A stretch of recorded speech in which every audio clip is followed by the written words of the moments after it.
লেবাননে ইসরায়েলি আগ্রাসনের ফলে দেশটিতে মানবিক পরিস্থিতি অত্যন্ত সংকটাপন্ন হয়ে পড়েছে।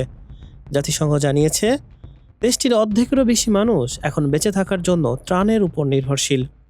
যুদ্ধবিরতির ঘোষণায়ও থামেনি সংঘাত, যার ফলে প্রতিদিন বাড়ছে নিহতের সংখ্যা এবং বাস্তুচ্যুত হচ্ছে লাখো মানুষ।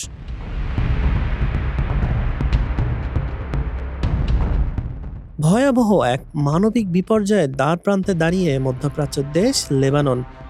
জাতিসংঘের তথ্য অনুযায়ী দেশটির প্রায় ৫৮ লাখ জনসংখ্যার অধিকাংশ এখন চরম খাদ্য ও চিকিৎসার সংকটে ভুগছে। লেবাননের অর্ধেকেরও বেশি মানুষ এখন পুরোপুরি আন্তর্জাতিক ত্রাণের উপর নির্ভরশীল।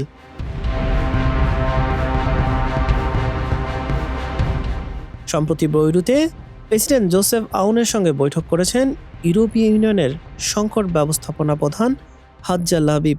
তিনি জানান, গত মার্চ মাস থেকে এ পর্যন্ত ইইউ প্রায় ১০ কোটি ইউরো সহায়তা দিয়েছে। ৬টি ত্রাণবাহী বিমান লেবাননে পৌঁছেছে এবং শনিবার ৭ম চালানের বিমান পৌঁছানোর কথা রয়েছে বলে জানায় আল জাজিরা। সরকারি তথ্য অনুযায়ী গত মার্চের শুরু থেকে ইসরায়েলি হামলায় এখন পর্যন্ত দেশটিতে ২৭০০ জনেরও বেশি মানুষের প্রাণহানি হয়েছে। ঘরবাড়ি হারিয়ে বাস্তুচ্যুত হয়েছেন অন্তত ১০ লাখ মানুষ।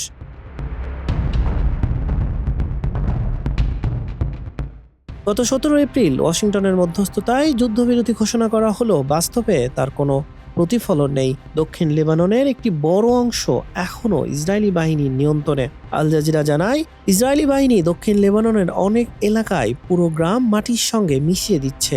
যুদ্ধবিরতির ঘোষণার পরও নতুন করে হামলায় প্রাণ হারিয়েছেন আরও কয়েক ডজন মানুষ।